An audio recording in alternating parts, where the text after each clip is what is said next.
ఇండస్ట్రీలో commitment issues వస్తే నీకు కూడా వచ్చినట్టుంది.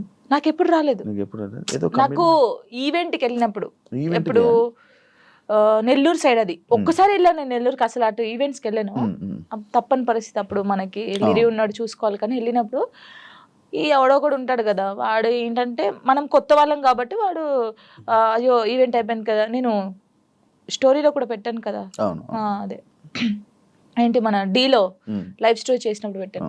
అప్పుడు తను అలా నార్మల్గా అయితే ఏంటి మరి మార్నింగ్ తీసుకెళ్ళానంటే కొట్టి పడేసా ఒకటి.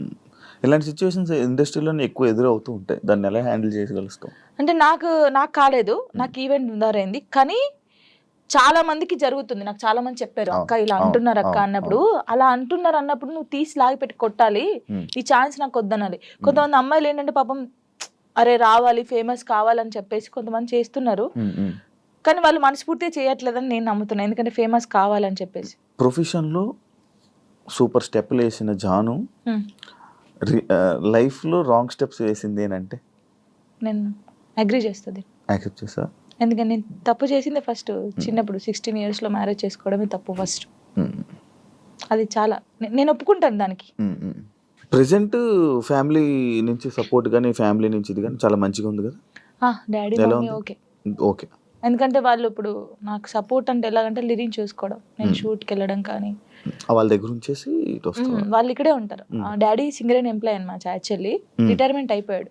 ఈ డాడీ వచ్చి ఒక 20 days ఉంటాడు వెళ్తాడు, మమ్మీ కూడా 20 days ఉండి వెళ్ళిపోద్ది. అప్పుడు ఇంకా నా డాన్సెస్ ఉంటారు కదా వాళ్ళని పెట్టడం, లేకపోతే మా చెల్ల ఉండడం, అలా ఉంచేసి వచ్చేస్తాను. ఓకే, జాను లిరి యాక్చువల్లీ కొంతమంది జాను లయరి జాను ఇలా అలా అంటుంటారు కదా, పేరు ఏంటి జాను లిరి? నువ్వు ఎవరు పెట్టారా, నువ్వు పెట్టుకున్నావు? నేను పెట్టుకున్నాను. యాక్చువల్లీ నా పేరు ఝాన్సీ. ఝాన్సీయా? ఝాన్సీ అంత మంచిగా ఉంది. టిక్ టాక్ వచ్చింది కదా అప్పుడు, టిక్ టాక్ వచ్చినప్పుడు నువ్వు టిక్ టాక్ బాధితురాలు బాగా చేసాడే.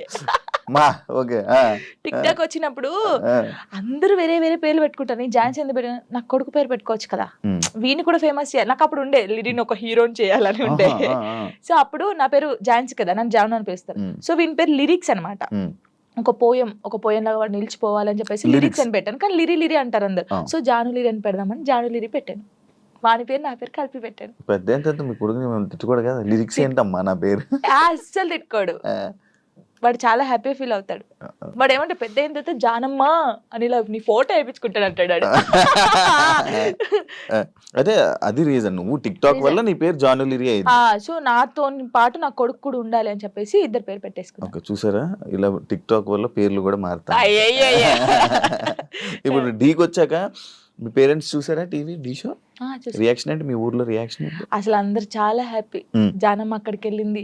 మా ఊరు ఒక్క ఊరే కాదు, ఎన్ని ఊర్లు ఉన్నా అంత మంది జానమ్మ జానమ్మ జానమ్మ, అసలు నువ్వే గెలవాలి జానమ్మ, నువ్వు ఇంత ఇక్కడ దాకా వచ్చావు. చాలా నిజంగా చెప్తాను, నెగిటివ్ పక్కకు పడేస్తే నా కోసం చాలా మంది ఉన్నారు శివ గారు, నిజంగా చెప్తున్నాను. అది నా అదృష్టం. చాలా విలేజెస్ సైడ్ అటు నుంచి మంచి సపోర్ట్ ఉంది. చాలా. యాక్చువల్లీ ఫోక్ యాక్టర్ కార్తిక్ రెడ్డితో మీ బాండింగ్ ఏంటి? నా కొడుకు. అవునా, ఎలా మీ ఇద్దరికి? నార్మల్ గా టిక్ టాక్ లో వాడు సేమ్ నాకు డిబేట్ చేసేవాడు, సేమ్ స్టైల్లో చేసేవాడు. వీడు ఎవర్రా బాబు బాగా చేస్తున్నాడు ఇలా గానీ. సై టీవీలో అప్పుడు ఒక సాంగ్ ఉండే, మెసేజ్ చేశాను అన్నకు చూపిస్తే ఓకేరా బాగున్నాడు చేపిద్దామంటే, అప్పుడు నాతో ఒక సాంగ్ చేస్తావనంటే అక్క నువ్వు నాకు మెసేజ్ చేసావా, ఓకే వస్తే. లాక్డౌన్ అప్పుడు వాడు హైదరాబాద్ నుంచి అక్కడికి పెద్దపల్లికి బండి మీద వచ్చాడు. వచ్చిన తర్వాత నీది మనసు నానకలేదు ఆ సాంగ్ చేసావు, అప్పుడు హిట్ సాంగ్ అది. నువ్వు పాడతావా? ఓ అబ్బా పాడు, ఊరికే అలాగన్నాను. నువ్వు చేసిన 2000 సాంగుల్లో నచ్చిన సాంగ్ ఒక్కసారి పాడవా? లాస్ట్ పడతా అప్పుడు ఆలోచించి మంచి లాస్ట్ పడతాను. అలాగా వాడు మంచి బాండింగ్ నాకు. ప్రతిరోజు ఫోన్ చేస్తాడు, తిన్నామమ్మా, ఎక్కడున్నామమ్మా, జాగ్రత్త అమ్మా. స్టిల్ ఇప్పటికీ అసలు సచ్చిదాకా మేము విడిపోమా. ఫోన్ చేసే ఉంటాడు కదా, వీడియో కాల్ చేశాడు వచ్చే ముందు, అమ్మ ఎక్కడ ఉన్నావు అంటే ఇలాగ ఇంటర్వ్యూకి వెళ్తున్నాను రా శివ గారు అంటే, శివ గారికి వెళ్తున్నావా జాగ్రత్త అమ్మా అన్నాడు. చాలా బాగుంటాడు. అంటే వాళ్ళ అక్క ఉంది, ఆయన కూడా నన్ను ఒక సొంత అక్కలాగా అమ్మానే పిలుస్తాడు, ఎప్పుడు అమ్మానే పిలుస్తాడు.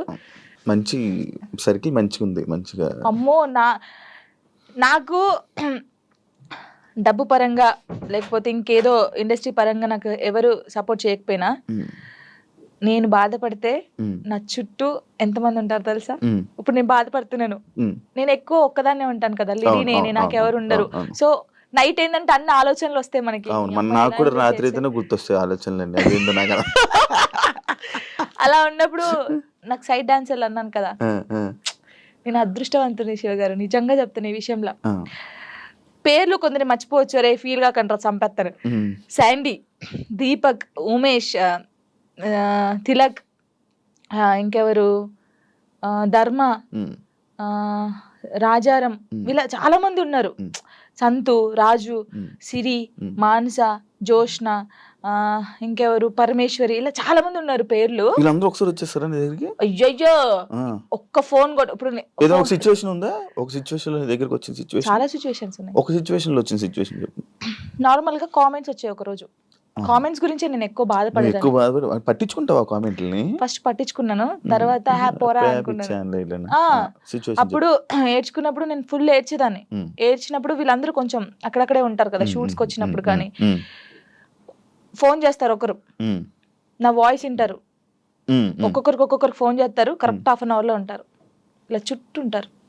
ఏమైందమ్మా, ఏమైందక్క, ఎందుకు ఏడుస్తున్నావు అక్క, మేము ఉన్నాం అక్క, ఇక్కడ ఇలా కూర్చుంటారు. నాకు వీళ్ళందరినీ చూసిన తర్వాత ఇంకా ఏడుపు వస్తుంది అని ఒక్కొక్కరి దగ్గరికి వెళ్ళి ఎడుతా ఉంటారు. అందరూ ఇప్పుడు నేను ఇలా చైర్లో కూర్చున్నానా, రౌండ్ ఇలా ఇలా నిల్చుంటారు, ఇలా రౌండ్ గా కొంతమంది నిల్చుంటారు, కొంతమంది కూర్చుంటారు, ఏడ్చేస్తారు. వాళ్ళు కూడా ఏడ్చేస్తారు. నిజంగా చెప్తున్నాను, నేను నా లైఫ్ లో వీళ్ళు దొరకడం ఫుల్ హ్యాపీ. వాళ్ళు ఎక్కడున్నా సరే ఫోన్ చేస్తారు. నేను ఒకవేళ స్టేటస్ డల్గా పెడితే, ఏమైందక్క, ఎందుకు అలా ఉన్నావు, ఏడవద్దక్క, మేము ఉన్నాం కదా. వాళ్ళు ఉంటారు ఉండరు తర్వాత సంగతి, ఎవరు పర్మనెంట్ గా ఎవరితో ఉండరు. నేను ఉంటాను. సరే ఇప్పటి నుంచి చూస్తానైతే, చూస్తాను మెసేజ్ వస్తుందా, కాల్ వస్తుంది, అలాగా నాతో బాగుంటారు. యాక్చువల్లీ రంగు సీతమ్మ సిరీస్ ఎన్ని 9? 10 ఎందుకు అన్ని రీజన్ ఏంటి అన్ని తీయడానికి? ఏమో ప్రొడ్యూసర్ కి తెలియాలి, మనకు తెలియదు. అంటే అది లవ్ నుంచి స్టార్ట్ అయ్యి వాళ్ళు ముసలిలో అయ్యే వారికి ఎలా ఉంటది అనేది ఒక కాన్సెప్ట్ తీసుకొని చేశారనమాట. మనం ముసలిలో కూడా చేసాం. ఇప్పుడు నువ్వు ముసలి అయిన తర్వాత కూడా సిరీస్ చేస్తావు? చేశాను, అయిపోయిందా? ముసలి గెటప్ వేసుకొని చేసాము. ముసలి గెటప్ కాదు, ఇంకా చేయాల్సింది నీ జర్నీని అలా తీసుకోవాల్సింది. నేను ఇప్పుడుదాన్నే ముసలి అవుతా, ఇప్పుడు కాను, చాలా టైం ఉంది దానికి. ఇంకా అయిపోయిందా? అయిపోయింది. మూవీస్ లో చేసే ఆలోచన ఏమైనా ఉందా? ట్రై చేస్తున్నావా? ట్రై చేశాను, వచ్చాయి 2-3. ఇప్పుడు వచ్చాయి. ఏంటి చెప్పకూడదు, చెప్పకూడదు. Okay. వచ్చాయి కానీ డీకి రాకముందుకే నాకు వచ్చాయి, సాంగ్స్ వచ్చాయి. కానీ కొంచెం డ్రెస్సింగ్ వాళ్ళు వేసుకోమంటారు కదా, ఓకే, ఈ సాంగ్స్ ఉంటాయి, సాంగ్స్ లో స్పెషల్ సాంగ్స్ లో డ్రెస్సింగ్ ఉంటాయి. అమ్మో నేను అవి వేయనండి, సారీ అని చెప్పాను. నీకు అలాంటి రోల్ ఇప్పుడు వచ్చిన చేయవా? ఎంత పెద్ద మూవీ అయినా ఎంత పెద్ద మూవీ వచ్చి నువ్వు నార్మల్ గా ఇక్కడ వరకు వేసుకోమన్నా నేను చేయను, దండం పెట్టేస్తా. అవునా? చేయను, అస్సలు చేయను. డీలో కూడా ఇప్పుడు సాంగ్ చేయనట్టున్నా? అస్సలు చేయదు. ఓన్లీ నార్మల్ గా నడుము కనిపించేది, నడుము కూడా అది ఇంత కనిపించేది చేశాను. ఇంత అది కూడా తప్పని పరిస్థితిలో ఆ కాస్ట్యూమ్ వేసుకోవాలంటే మాస్టర్ అని డోలే సాంగ్ మీరు చూసారు కదా, ఫుల్ డ్రెస్ వేసుకొని చేశారు, మాస్టర్స్ కూడా అన్నారు. మూవీ ఇండస్ట్రీలో నీకు క్లోజ్ ఎవరు? సినిమా ఇండస్ట్రీలో నాకెవరు తెలీదు అంత. ఇప్పుడు శేఖర్ మాస్టర్? అయ్యయ్యో, గణేష్ మాస్టర్ కూడా క్లోజే, హన్సిక గారు కూడా క్లోజే. ఓకే, దీని గురించి యాక్చువల్లీ నేను మాట్లాడతాను. దీని గురించి ఒక సందర్భం ఉంది. ఓకే, మీరు అందరు టార్గెట్ చేసేది అదే. లేదు, ఈ ఫోక్ సాంగ్స్ కి సంబంధించి కానీ ఫోక్ ఇండస్ట్రీకి సంబంధించి నువ్వు ఏమైనా ఒక డాన్స్ క్లాస్ కానీ అలాంటిది పెట్టాలనే ఆలోచన ఏమైనా ఉందా? అంటే ఇప్పుడు నువ్వు సైడ్ డాన్సర్ ఉన్నప్పుడు నీకు చాలా స్ట్రగుల్స్ ఉన్నాడు, నువ్వు చాలా ఫేస్ చేసి ఉంటావు. వాళ్ళని చూసి అరే వీళ్ళందరి కోసం నేను ఒకటి పెట్టాలరా, అంటే ఫ్రీగానే కాదు ఒకటి పెట్టాలి అని ఆలోచన ఉంది. ఆఫీస్ కూడా పెట్టాను, నేను పెట్టాను, ఆఫీస్ పెట్టాను. వీళ్ళందరికీ ఒక ఛానల్ పెట్టి వీళ్ళందరికీ ఆ ఛానల్ నుంచి వచ్చే డబ్బులు మీరే తీసుకుంటారా, ఇలా చేద్దామని చెప్పేసి వీళ్ళకి చెప్పాను. ఇంకా అది స్టార్ట్ చేయలేదు నేను. నాకు తెలుసు వీళ్ళు ఎంత కష్టపడతారు ఏంటి అనేది. నేను చాలా మంది సైడ్ డాన్సర్ని నార్మల్ గా సాంగ్స్ లో పెట్టి చేపించాను అందరినీ. కొంతమంది పేర్లు ఎందుకు లేకని కొంతమంది నేనే తీసుకొచ్చాను, చెప్పకూడదు కానీ తీసుకొచ్చాను. వాళ్ళు ఇప్పుడు మంచి పొజిషన్ లో ఉన్నారు. I'm happy. వాళ్ళు నా పేరు చెప్పినా చెప్పకపోయినా వాళ్ళు ఎప్పుడు హ్యాపీగా ఉండాలని కోరుకుంటాను. ఏ ఇండస్ట్రీలోనైనా కానివ్వు, లేకపోతే మనం ఎదుగుతుంటుంటే మన తొక్కడానికి కానీ మన గురించి చెప్పేవాళ్ళు కానీ మన వెనకతల పక్కా కొంతమంది ఉంటారు. వాళ్ళ గురించి చెప్తావా? నీ లైఫ్లో జరిగిందని విన్నాను. అమ్మో నన్ను చాలా నరకం. ఇప్పుడు నేను నీతో అన్నానా, హాయ్ శివ గారు హాయ్, ఇంకా పోయి నీ అమ్మ ఇది ఎందుకు ఈ పాట చేస్తుంది, ఈ పాట మనకు వస్తే బాగుండు కదా, ఇలాగా చాలా. అమ్మో ఇప్పటికీ కూడా తెలుసా, నేను డీకి వెళ్ళినందుకు ఎంతమంది కుళ్ళుకొని వస్తున్నారో నాకు తెలుసు. నాతో బాగుంటారు, మళ్ళీ నాతో మంచిగా ఉంటారు. అక్క నువ్వంటే చచ్చిపోతాను, అక్క నువ్వంటే ఇదక్క అదక్క అంటారు. అమ్మాయిలు అబ్బాయిలు కూడా ఉన్నారు, కానీ వాళ్ళకి తెలీదు, నాకు తెలుస్తుందని. అందరు నా వాళ్ళే, నాకు ఎవరు చెప్పరా ఏంటి. ఎప్పటికైనా ఏదైనా ఎప్పటికైనా నిజం తెలుస్తుంది బయటికి, ఇది వాళ్ళకి తెలీదు. ఏంటంటే ఇప్పుడు నేను నార్మల్ గా మీతో ఉన్నాను, నాకు ఈ బాధ ఉందని మీతో చెప్పుకున్నాను. ఆ బాధని నెగిటివ్ గా చేసి వేరే వాళ్ళకి చెప్పడం. వేరే ఇప్పుడు నేను ఒక బాధగా ఒక అమ్మాయికి చెప్పుకున్నాను అనుకో, ఆ అమ్మాయి వెళ్ళి ఆ బాధని కాకుండా దానికి ఇంకో 4 యాడ్ చేసి బయట వాళ్ళకి చెప్పడం. ఆ బయట వాళ్ళు చెప్పినప్పుడు వాళ్ళందరూ నన్ను తప్పుగా తీసుకోవడం, అది నేను చాలా బాధపడ్డాను ఒకసారి. చాలా ఇప్పటికీ చేస్తున్నాను, ప్రతి ఒక్క అది. ఇప్పుడు మీతో నేను ఉన్నాను నార్మల్ గా, అదండి అని చెప్తా, ఓ అది కాదురా బాబు అమ్మాయి ఇలా అన్నదిరా అని చెప్తా, అయిపోయా అక్కడికి. అలా అసలు నేను అంటే పర్సనల్గా ఒక చెప్పాలనుకుంటున్నాను, నేను మీతో ఉన్నాను, మీతో చాలా బాగున్నాను, సరే మన ఇద్దరికి ఏదో ఇష్యూ అయింది, వెళ్ళిపోయాను. వెళ్ళిపోయినప్పుడు అసలు మీ గురించి నెగిటివ్ ఎందుకు మాట్లాడాలి?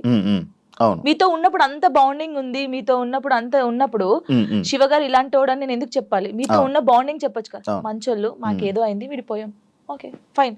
అలా చెప్పరు.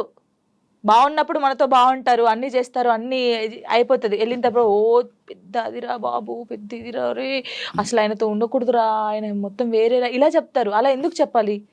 నీకు నచ్చినప్పుడు నువ్వు ఉన్నావు, నీకు నచ్చినప్పుడు వదిలి వెళ్ళిపోయావు. నువ్వు నచ్చినప్పుడు నీకు నచ్చలేదు, అది నీకు నచ్చినప్పుడు వెళ్ళిపోయిన తర్వాత నువ్వు అలా మాట్లాడదు. అది సైడ్ డాన్సర్ అయినా, ఒక యాక్టర్ అయినా, ఒక అమ్మాయి అయినా, ఒక ఫ్రెండ్ అయినా, ఒక హస్బెండ్ అయినా, ఒక వైఫ్ అయినా, ఒక లవర్ అయినా, ఎవరైనా సరే బాగున్నప్పుడు మనిషి మంచోడు, దూరం వెళ్ళిన తర్వాత మనిషి చెడ్డోడు అయిపోతాడు. ఎందుకు అయిపోతాడో నాకు తెలియదు, తెలుసుకో.